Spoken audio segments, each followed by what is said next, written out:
In the midst of green hills and farms, a quaint village nestled, and within its confines resided Princess Fatima. The ruling monarch, King Ali, governed this serene village, and Fatima, his eldest daughter, earned a reputation as a benevolent and compassionate princess dedicated to the well-being of the villagers. However, Fatima grappled with a persistent and challenging issue throughout her life: an intense body odor that emitted an unpleasant and overpowering scent. From her early years, Fatima's distinctive odor set her apart, even surpassing the natural scents of her peers. As she matured, the pungency of her smell intensified, leaving an unpleasant trail wherever she traversed. Despite her kind-hearted nature and benevolent rule, Fatima's olfactory predicament became a defining aspect of her existence. The village, while appreciative of her goodness, could not ignore the overpowering fragrance that accompanied her every move. As Princess Fatima grew into a young woman, the people in the village started treating her differently. They tried to stay away from Fatima because of her very bad smell. Behind her back, some villagers made unkind jokes and comments about how stinky the princess was. Some mothers with children would quickly pull their little ones inside their houses when they saw Fatima walking down the dusty village road. The young girls who used to be Fatima's friends would turn and go the opposite direction to avoid talking with her. This made Fatima very sad. There were many young men in the village and neighboring kingdoms who wished to court Fatima because she was pretty and the king's daughter. However, as soon as they got within 6 feet of her, they were driven away by her odor. They decided not to pursue her despite Fatima's beauty and royal title. This left the princess very lonely. She stopped leaving the palace most days. Princess Fatima would simply stay in her bedroom and gaze out her window, dreaming of true love and a man who could accept her smelly situation. She imagined a husband who would not care about her strong body odor, but would love her for her kind heart. But it seemed impossible, and Fatima cried many tears over feeling so alone. It was a hot, vibrant summer day in the village. Princess Fatima was up in her castle bedroom, fanning herself. She left her shutters open, hoping to catch a breeze. Then, Fatima heard lively sounds floating up from the village square, joyous drum beating and people laughing. She leaned out her window and saw people dancing around a bonfire, celebrating the summer feast day. Fatima felt a stirring of excitement. She thought maybe she could sneak out of the palace and observe the festivities without being noticed. People seemed so happy and distracted by the dancing. So Princess Fatima quietly left the palace and tiptoed to the edge of the village square. For a few moments, no one realized she had joined them. Fatima stood in the shadows, watching wistfully as girls her age spun fast in their colorful skirts. But soon, a breeze blew, carrying Fatima's unfortunate odor through the crowd. People wrinkled their noses, glancing around to find the source of the stench. Then, the drum beats and dancing halted as all eyes turned toward the lonely princess. Mouths fell open in shock before twisting into unpleasant sneers. People doubled over, gagging, and whispered behind their hands while pointing at Fatima. The carefree joy of moments before had vanished. Fatima's eyes filled with humiliated tears. Fatima felt utterly embarrassed and ashamed after being ridiculed while dancing at a village gathering. With tears flooding her eyes, she ran away from the crowd and took cover behind some bushes to hide. She crouched down, trembling behind a tree, hoping no one would find her. But then she heard the distant, steady beat of a drum growing louder and getting closer. Fearfully, she peered through the leaves to see who was approaching. To her surprise, it was a smiling young man from a neighboring village, cheerfully playing a hand drum as he walked directly toward her hiding spot. When he reached her, he stopped playing and kindly asked, "Why did you stop dancing back there? You looked so joyful and free while you were dancing." Fatima was stunned that this stranger had followed her all the way here, especially since he was able to detect her unusual scent. She replied incredulously, You can smell me, and yet you still came looking for me. Everyone back in my village teases me and laughs at my dancing." The young man responded gently, "Don't worry about them. I think you're a wonderful dancer. Please ignore their unkind words and keep dancing with happiness and freedom." Fatima was surprised by the young man's kind words. She realized he truly didn't care about her differences. Comforted, she decided she would ignore the cruel taunts of her neighbors and dance freely, just as she wished. The young man started playing a cheerful, upbeat rhythm on his hand drum.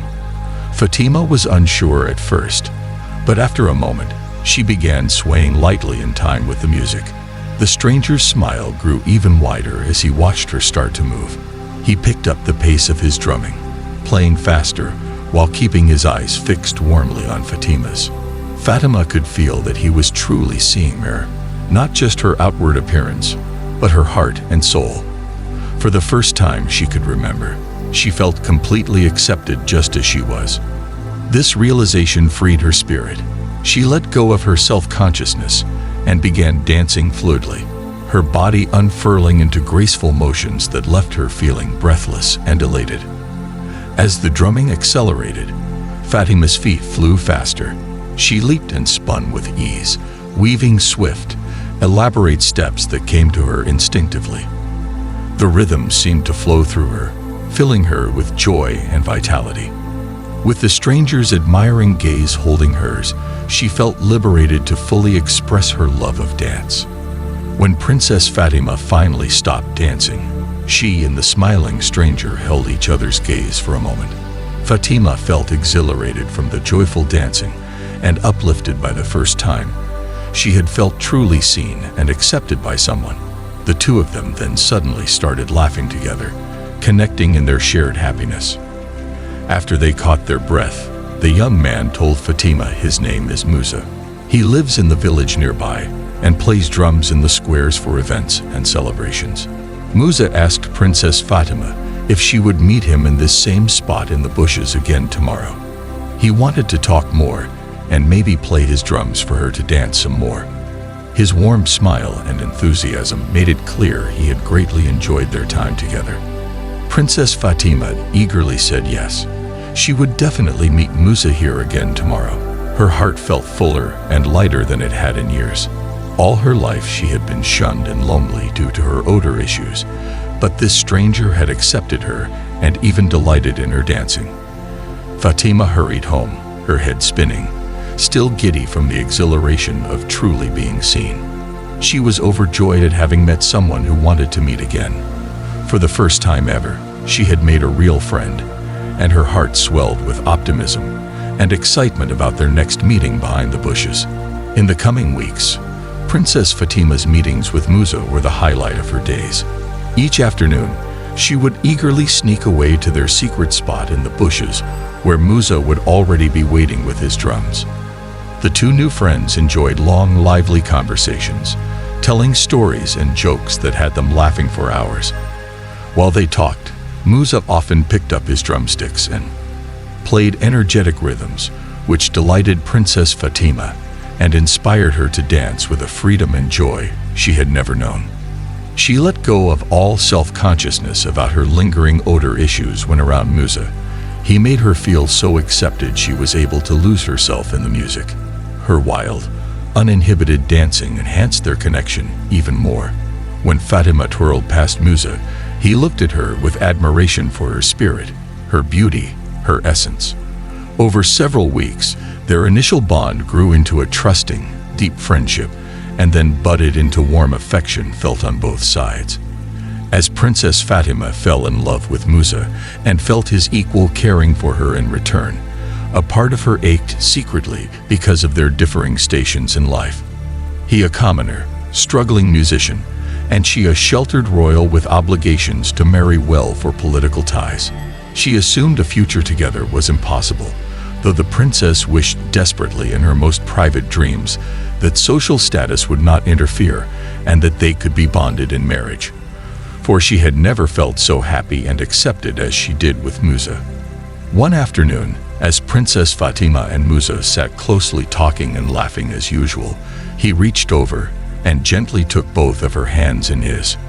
His expression changed to become serious and full of emotion. Musa told Fatima that he cared for her deeply and wanted them to be together forever. He asked her to marry him, exclaiming his wish that their two villages could be joined through their union. Musa said he didn't care about royal customs or getting permission. He only knew that being with Fatima made him truly happy, and he wanted them to build a life bonded in love. Princess Fatima was overcome with surprised joy at his heartfelt proposal. She cried tears of happiness, having wanted nothing more than to be Musa's wife, but assumed it could never come to pass. Fatima felt she didn't deserve such a wonderful man willing to overcome all social barriers to declare his unconditional love for her. In her excitement, Fatima threw her arms around Musa, whispering yes against his smiling lips as they shared a long, tender kiss. She had never imagined a love so freeing could be hers. When they finally pulled back, faces flushed and beaming with giddy smiles, the lovers made enthusiastic plans. Still high on new possibilities, the princess and the drummer boy agreed they must share the wonderful news with both of their families right away. They would first ask Fatima's parents, the king and queen, for permission to marry, then travel to Musa's village to gain his family's approval and blessing too. The ecstatic pair clasped hands tightly as they set off on their new journey together towards a future as husband and wife. However, soon after their engagement, immense tragedy struck the villages, and Princess Fatima's happy new world came crashing down. A deadly, fast-spreading plague swept swiftly through the countryside. The early symptoms were a raging fever and skin covered in large boil-like blisters. Within days, those infected would go into violent fits of madness, then fall deathly still. It was a horrific, painful way to die. In desperate efforts to contain the terrifying outbreak, leaders of the 4 neighboring villages made the decision to completely seal off their borders. No one was permitted to travel between the towns for any reason. If villagers tried to flee, they would be captured and quarantined or even killed on sight by fearful guards. As the plague raged on week after week, residents hid in their family homes, terrified to interact with anyone who might be infected. Friends and neighbors boarded up their doors and windows, only emerging briefly for provisions before scurrying back to self-imposed isolation. For Princess Fatima, weeks horribly turned into months of being cut off entirely from her beloved Musa. She was trapped within the palace as the plague circled hungrily. All Fatima's hopeful joy at the future with Musa faded into a daily fear for his safety. Without any way to reach him, the villages remained frozen in their quarantine isolation for endless months as the plague ran its course. Fatima and Musa could only pray the other was still alive. Despite isolating herself within the royal palace, eventually, Princess Fatima awoke feverish, with the terrifying red boils beginning to spread across her arms. The plague had reached her. The princess grew gravely ill over subsequent days. Her body raged in fevers so severe that her dressing gown and bed sheets were constantly soaked through with sweat. The crushing fatigue from fighting the illness left her too weak to even lift her head for sips of water. Seeing their eldest daughter suffering so was agonizing for the king and queen. They desperately tried every traditional remedy and modern medicine the royal doctor offered up, from herbal baths to maggot poultices meant to draw out the disease. But nothing worked to ease Fatima's worsening condition. The situation became dire as the ghostly, pale, and motionless princess seemed to slip away before their eyes. Finally, in despair, the queen recalled an obscure tonic an old village woman had once brewed when Fatima was little. Though repulsed, she had the doctor mix the potion made of bitter roots and weeks-old animal blood. They gently spooned the revolting concoction into Fatima's mouth. Miraculously, just a day later, the princess finally stirred. Over the next week, under round-the-clock care, the strange medicine, along with the queen's loving touch, slowly brought Fatima back from the brink. Though still very frail, Princess Fatima had survived the illness that had killed scores of others. Overjoyed, her Musets wept thankful tears as their daughter's fever broke fully, and she managed her first walk. But after several more days of rest and recovery, Princess Fatima finally felt strong enough to carefully stand up from her sick bed. Still quite unsteady on her feet after so long prone and weak from fever, She shuffled slowly across the room, one hand trailing the wall for balance. Fatima made her way to the full-length looking glass standing in the corner. As she peered anxiously at her reflection, the princess gasped aloud in shock. She barely recognized herself. The plague's vicious fever had tormented her body for so many days that her skin now looked fresher and suppler than Fatima could ever remember. Turning in profile, she found with joy that, most incredibly, as Fatima lifted her arm hesitantly to her nose for a sniff, she discovered not a hint of her chronic, lifelong body odor lingered anymore. The prolonged feverish sweating must have somehow purged the smell entirely from her pores.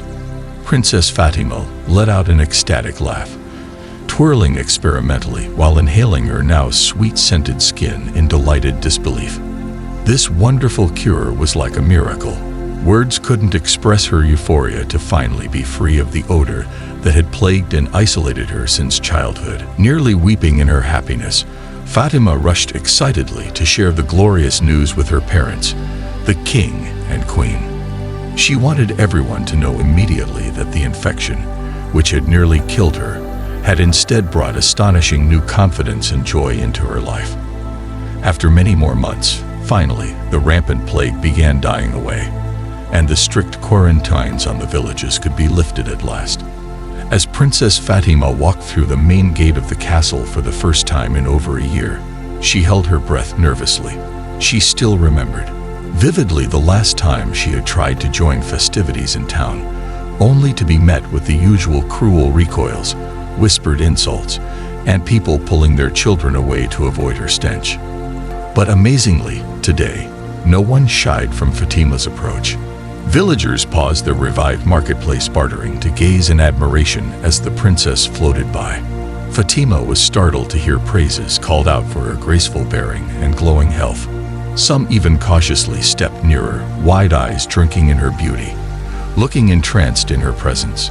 The local young men, in particular, couldn't seem to stop boldly watching the princess's every move, their mouths hanging half open with affection. For the first time she could recall, Fatima moved through her kingdom feeling strong, confident, and truly accepted. It seemed over the course of the plague's horrors, her cured odor and newfound confidence had transformed her into a village belle that no one could ignore. Princess Fatima was dizzy with the thrill of acceptance and admiration from villagers she used to hide from. Caught up in self-pride over her cured odor and newfound beauty, she had nearly forgotten her loyal love, Musa. But walking through town, she spotted a familiar figure bounding eagerly down the road towards her. It was Musa, her dear friend, companion, and bridegroom-to-be, who she hadn't seen in over a year since the plague hit.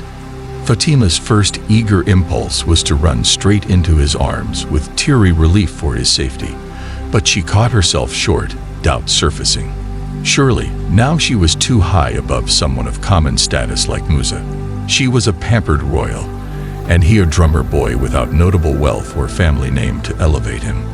Thoughts swirling, insecurely, the princess composed her face into a formal, distant mask before Musa could reach her. When he did, the drummer boy was grinning fit to burst.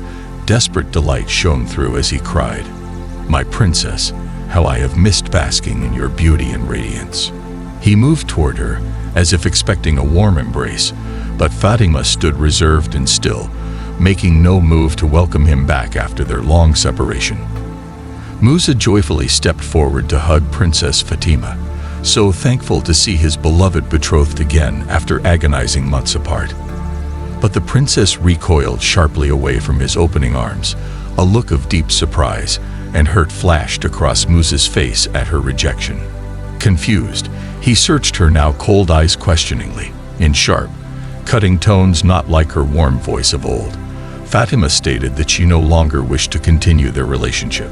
She told him that after enduring the plague's terrors and emerging more beautiful than ever, she now moved in different, higher social realms than a common boy like Musa ever could. Musa looked deeply hurt by Fatima's harsh words, his anguish evident on his face. "But Fatima, I love you," he protested passionately. "These months of silence only made me love you more. I'd do anything to make you my wife." Princess Fatima met his gaze with a fiery glare. "You will address me as Princess Fatima," she commanded coldly. "This conversation ends here. I deserve someone better than you." She spat out the words, feeling a cruel satisfaction in them. Then, without a backward glance or a pause to listen to his heartbroken cries, she swiftly turned away, marching off with determination. She blocked out 𝐒𝐻𝐿's anguish-filled shouts, her chin held high, popping her fancy clothes and demeanor, hiding the pain she felt inside. In Fatima's mind, cutting off their connection so abruptly closed the chapter of her life for good. Now she had plenty of noble suitors vying for her attention. In the following months, the increasingly vain princess continued with court life, acting as though the humble drummer boy, 𝐒𝐻𝐿, had never touched her heart. She entertained extravagant marriage proposals from respected lords and princes, one after another. These influential men had once turned away from Fatima in disgust, but now shamelessly they showered her with flattery, eager for the attention of the newly transformed Princess Fatima. Fatima grinned as she soaked up their compliments about her flawless skin, graceful movements, and regal demeanor, praises that she could never have imagined receiving before. Despite the adoration, she couldn't shake the regret gnawing at her heart for pushing 𝐒𝐻𝐿 away so harshly. As weeks passed, King 𝐶𝐞 urged Princess Fatima to quickly choose a husband from the numerous suitors vying for her hand before rumors damaged her marriage prospects. Wanting all eyes on her, Fatima declared she would host a wrestling tournament where the kingdom's strongest men would compete for the chance to marry her. Upon hearing this, men of great strength traveled from far and wide, eager for the opportunity to win the hand of the renowned beauty. In the days leading up to the tournament, Fatima became obsessed with enhancing her appearance to outshine everyone. Her maids tirelessly groomed her, but in her pursuit of outer perfection, Fatima neglected basic cleanliness, even forgoing regular baths. Slowly but surely, Fatima's old body odor returned. On the morning of the wrestling tournament, the weather was perfect, providing an ideal backdrop to showcase Princess Fatima's beauty. She entered the bustling 𝐶𝐻𝐿 adorned in shimmering silks and adorned with jewels, aiming to dazzle the crowd. As Fatima lifted her delicate hand to wave at the cheering crowd, their excitement suddenly changed. A surprised whisper spread quickly among the people. They moved away in disgust, wrinkling their noses at the strong smell coming from the princess. Embarrassed, men hid their faces, looking away to avoid eye contact. Princess Fatima felt deeply embarrassed. When the tournament participants shook their heads and left, wanting to avoid her, the villagers watching the tournament also followed, talking quietly about her body odor and holding their noses in disgust. Fatima felt utterly crushed and ashamed. She quickly removed her fancy royal clothes and jewelry, dropping them in the dirt. With tears in her eyes, she turned and ran away as fast as she could. As Fatima ran, her eyes landed on one person standing alone across the tournament grounds, Prince 𝐒𝐻𝐿. He stood tall and straight, looking at her with kindness as she hurried away. After a moment, 𝐒𝐻𝐿 walked purposefully towards her, his face showing both concern and sadness for her distress. When 𝐒𝐿 reached Fatima, he spoke gently to her. "My dear precious one, how could you think so little of our love and what we meant to each other? Why would you give up our bond for the fleeting attention of others?" Tears rolled down Fatima's cheeks as she shook her head. "Please forgive me, 𝐒𝐿. I made a terrible mistake, thinking that looking beautiful on the outside was more important than our love. I was vain and careless, and now I've lost the most important thing in my life, your love and care. Thank you for watching. Please like this video, click the notification bell so you will be notified when we upload another video. Also, comment and share your thoughts about this video in the comment section. You are blessed.